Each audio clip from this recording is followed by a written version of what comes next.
నమస్తే మాధవిరెడ్డి గారు. నమస్తే అండి. మాధవిరెడ్డి గారు, రీసెంట్ టైమ్స్ లో వెల్త్ క్రియేట్ చేసుకోవడానికి అందరూ బాగా ఉపయోగించిన ఇన్వెస్ట్మెంట్ అవన్నీ ఏంటంటే మ్యూచువల్ ఫండ్స్. లాస్ట్ 5-6 years గా మంచి ఇన్వెస్ట్మెంట్ పెనిట్రేషన్ జరిగింది. ఆల్మోస్ట్ ప్రతి నెల 30,000 కోట్ల రూపాయల వరకు ఎస్ఐపి ఇన్వెస్ట్మెంట్స్ అనేవి ఇండస్ట్రీలోకి వెళ్తున్నాయి. అంటే మనం ఒక ఇన్వెస్ట్మెంట్ తీసుకునేటప్పుడు లాంగ్ రన్ లో దీని ద్వారా మంచి వెల్త్ క్రియేట్ చేయాలి, మనం రిచ్ అవ్వాలి, మనం కోటీశ్వర్లు అవ్వాలి అన్న ఇంటెన్షన్ తోనే స్టార్ట్ చేస్తాం. ఈ ప్రయాణంలో ఏమవుతుందంటే కొంతమంది మాత్రమే రిచ్ కాగలుగుతున్నారు. మాక్సిమం 1-2% చెప్పాలండి ఎగ్జాక్ట్లీ. అంటే ఆ కొంతమంది అంటే 1-2%, బట్ ఆ మిగతా 98% మధ్యలోనే ఆ ట్రావెలింగ్ లోనే ఆగిపోతున్నారు. సో ఆ ఒకరు లేదా ఇద్దరు వాళ్ళు చేస్తున్న మంచి పనులు ఏంటి, ఈ మిగతా 98% వాళ్ళు చేస్తున్న అంటే మిస్టేక్స్ ఏంటంటే ఎటువంటి మిస్టేక్స్ వల్ల రిచ్ కాలేకపోతున్నారు అంటారు అసలు. సో ఇక్కడ మనం ఎప్పుడు చాలా వీడియోస్ ఇప్పుడు చాలా వైరల్ అవుతున్నాయి. సో మీరు ఎస్ఐపిస్ చేయండి, మ్యూచువల్ ఫండ్స్ లో పెట్టండి, సో 5 కోట్లు సంపాదించవచ్చు, 10 కోట్లు సంపాదించవచ్చు. అసలు నిజంగా ఇది రియాలిటీలో జరుగుతుందా అని చెక్ చేసుకుంటే 98% people are not feeling that. మనం చెప్తున్నాం ఇలా రిచ్ అవుతారు, మీకు కోట్లు వస్తాయి అని చెప్తున్నారు, కానీ ఇన్ని కోట్లు వస్తాయి, 5 కోట్లు చెప్తున్నాం, 10 కోట్లు చెప్తున్నారు, ఎన్నో వీడియోలు వస్తున్నాయి ఏ కోట్లు ఇలాంటివి ఎన్నో. మేము కూడా అసలు లంసమ్ ప్లస్ ఎస్ఐపి అని చాలా స్ట్రాటజీస్ చెప్పేస్తున్నాం. అసలు ₹1 తక్కువ ఎవరు మాట్లాడట్లేదు. బట్ నిజంగా అది రియాలిటీకి వచ్చేటప్పటికి అది జరుగుతుందా అంటే what is holding them back? వీళ్ళు రిచ్ అవ్వకుండా ఏది ఆపేస్తుంది వాళ్ళని ఈ మ్యూచువల్ ఫండ్స్ ద్వారా?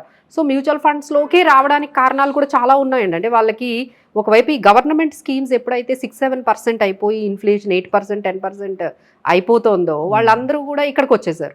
ఇంకా మనకు వర్కౌట్ అవ్వదు అనేది. ఒకవైపు రియల్ ఎస్టేట్ వెళ్ళాలి అంటే అటువైపు వెళ్ళలేకపోతున్నారు, లంసం చాలా ఎక్కువ కావాల్సి వస్తుంది. సో అటు వెళ్ళలేక ఇటు ఉండలేక వాళ్ళందరూ కూడా మ్యూచువల్ ఫండ్స్కి వచ్చారు. వచ్చిన తర్వాత ఎందుకంటే these are all new investors అని వీళ్ళందరూ కూడా ఎవరైతే ఇప్పుడు మనకి 30,000 ఎస్ఐపిస్ చేస్తున్నారో these are all new investors. మార్కెట్కి చాలా కొత్త వాళ్ళు అనమాట. అంటే రీసెంట్గా ఈ మార్కెట్లోకి వచ్చి ఒక 3 years 4-5 years నుంచి ఎక్స్పీరియన్స్ చేసేవాళ్ళు కాబట్టి వాళ్ళకి ఏంటంటే కొన్ని మిస్టేక్స్ బాగా జరిగిపోతున్నాయి. ఫస్ట్ మిస్టేక్ మేము ఎక్కువగా ఏం చూస్తున్నామంటే ఏవైతే ఎక్కువగా రిటర్న్స్ వచ్చాయో వాటిల్లో పెట్టేయటం. ఇప్పుడు లాస్ట్ 2025లో మీకు తెలుసు, మనందరికీ తెలుసు రిటర్న్స్ ఏమీ లేదు నిఫ్టీలో. బట్ మీకు కొన్ని స్కీమ్స్ చెప్తానండి. అంటే there are certain schemes which have given 30% కూడా ఈ పర్టికులర్ మార్కెట్ ఇంత నెగిటివ్లో కూడా. దోస్ ఆర్ ఆల్ కాల్డ్ ఏంటంటే సెక్టార్ ఫండ్స్, అంటే లాజిస్టిక్స్, ట్రాన్స్పోర్ట్ కానీ లేకపోతే గ్లోబల్ ఫండ్స్ అండి, అంటే తైవాన్ ఫండ్స్, తర్వాత ట్రాన్స్పోర్టేషన్ ఫండ్స్, తర్వాత నాస్డాక్ 100 ఇండెక్స్ ఫండ్స్, ఆ తర్వాత మనకి commodities fund, Asian equity fund, ఇవన్నీ కూడా హయ్యర్ రిటర్న్స్ కనబడితే సో ఇందులో పెట్టచ్చా? మీరు లాస్ట్ 2025లో హైయెస్ట్ రిటర్న్ కొట్టగానే ఇవి వస్తున్నాయి. అంటే చాలా మంది ఏం చేస్తున్నారంటే returns based, past performance based ఏవైతే హైయెస్ట్ రిటర్న్స్ వచ్చిన స్కీమ్స్ కనపడుతున్నాయో వాటిని చాలా అట్రాక్టివ్ అయిపోయి ఓకే ఇవి ఫ్యూచర్లో కూడా ఇంతే రిటర్న్స్ ఇస్తాయని అసలు తెలియకుండా, సంబంధం లేకుండా మనకు అది సూట్ అవుతుందా లేదా అనేది ఓన్లీ పాస్ట్ పెర్ఫార్మెన్స్ బేస్ చేసుకొని, రిటర్న్స్ బేస్ చేసుకొని ఆ స్కీమ్స్లోకి వెళ్ళిపోతున్నారు. ఎందుకంటే ఇప్పుడు అందరూ కూడా యాప్స్లో యూజ్ చేస్తున్నారు కదండి. యాప్స్లో ఏముంటాయి, ఫాస్ట్ హైయెస్ట్ రిటర్న్స్ వచ్చిన స్కీమ్స్ అన్ని మీకు కనపడుతూ ఉంటాయి. ఇక వాళ్ళు వెంటనే దాంట్లో ఇన్వెస్ట్మెంట్స్ చేయడం మొదలు పెడతారు. ఈ థిమెటిక్ ఫండ్స్, సెక్టార్ ఫండ్స్, ఇవన్నీ సైకిల్ అండి, ఒక సైకిల్ అంతే. ఆ సైకిల్ అయిపోగానే మళ్ళీ ఆగిపోతాయి అక్కడ రిటర్న్స్. అంటే మీరు ఎంటర్ అవ్వక ముందు రిటర్న్స్ వచ్చాయి, మీరు ఎంటర్ అవ్వగానే అక్కడ రిటర్న్స్ ఇవ్వండి. సీజన్ అంతే సైకిల్ ఫండ్స్ అవన్నీ కూడా. సో మీరు తెలుసుకోకుండా అందులోకి ఎంటర్ అయిపోతున్నారు. దాంట్లో ఉన్న రిటర్న్స్ ఫ్యూచర్లో కూడా ఇంతే వస్తాయని వెళ్ళిపోతున్నారు. So this are the biggest mistake ఈ స్కీమ్ సెలెక్షన్లోని బాగా జరుగుతుందండి. సెకండ్ థింగ్ ఏంటంటే అసలు అసెట్ ఎలొకేషన్ అనే ఆ పర్టికులర్ కాన్సెప్ట్ ఎవరికి వెళ్ళట్లేదు. మ్యూచువల్ ఫండ్స్ అనగానే ఈక్విటీ అది బాగా వెళ్ళిపోయింది. మ్యూచువల్ ఫండ్స్ అంటే స్టాక్స్, మ్యూచువల్ ఫండ్స్ అంటే ఈక్విటీ కాదండి. మ్యూచువల్ ఫండ్స్ అంటే ఓన్లీ ఈక్విటీ కాదు, మ్యూచువల్ ఫండ్స్లో డెట్ ఉంటుంది, మ్యూచువల్ ఫండ్స్లో కమోడిటీస్ కూడా ఉంటాయి. మ్యూచువల్ ఫండ్స్లో మేము అందరికీ చెప్తున్నాం ఓకే 60-50% ఈక్విటీకి వెళ్ళండి, అసలు 10% 15% గోల్డ్కి వెళ్ళమని చెప్తున్నాం. గోల్డ్ అండ్ సిల్వర్ ఫండ్స్ ఎన్ని ఉన్నాయండి? ఎడల్వైజ్ గోల్డ్ అండ్ సిల్వర్ ఈటీఎఫ్స్ ఉన్నాయి, ఇంకా ఎస్బీఐ గోల్డ్ ఫండ్స్ ఉన్నాయి, కోటెక్ గోల్డ్ ఫండ్స్ ఉన్నాయి. అందులో ఎంతమంది పెడుతున్నారు తెలుసా అండి? 1% ఓన్లీ. ఈ మొత్తం చెప్తున్న ఈ గోల్డ్ ఫండ్స్, ఈటీఎఫ్స్, ఈ గోల్డ్ ఈటీఎఫ్స్ ఇప్పటికీ కూడా 1%. అంటే మనం టోటల్గా ఏయుఎం మనం చూసుకుంటే ఇప్పటికీ 77 lakh crore అండి. We are going towards 100 lakh crore AUMకి వెళ్ళిపోతున్నాం మనం. అందులో ఈ కమోడిటీస్ గోల్డ్ సిల్వర్ గురించి మనం హెడ్జింగ్ కోసం పెట్టండి, ఎలాంటి సిచ్యువేషన్స్లో అయినా ఇవి మిమ్మల్ని కాపాడతాయి అన్నా సరే వాళ్ళు పెట్టింది 1%. అందరూ కూడా ఈక్విటీలోకి వెళ్ళిపోతున్నారు. ఇంకోటి ఏంటంటే డెట్ అనేది అసలు పెట్టడం లేదండి, అసలు డెట్ అనే ఆప్షన్కే వెళ్ళట్లేదు. సో డెట్ కూడా మేము చెప్తుంది ఏంటంటే ఒక 10-15% మీకు మిక్స్డ్ అంటే ఈక్విటీ డెట్ మిక్స్డ్ ఫండ్స్ ఉన్నాయి, మల్టీ అసెట్ ఫండ్స్ ఉన్నాయి, బ్యాలెన్స్డ్ అడ్వాంటేజ్ ఫండ్స్ ఉన్నాయి, ఇవన్నీ ఎవ్వరూ పెట్టట్లేదు. సో ఇవేంటంటే సేఫ్టీ అండి. ఇలాంటి టైం చూడండి, మార్కెట్ లాస్ట్ 1 year నుంచి మీకు రిటర్న్స్ ఇవ్వలేదు. అదే మీకు డెట్ ఫండ్ ఉందనుకోండి 10% వచ్చేది కదా, అదే గోల్డ్లో పెడితే 50% వచ్చేదండి. లాస్ట్ 1 year నుంచి గోల్డ్ 50% పెరిగింది.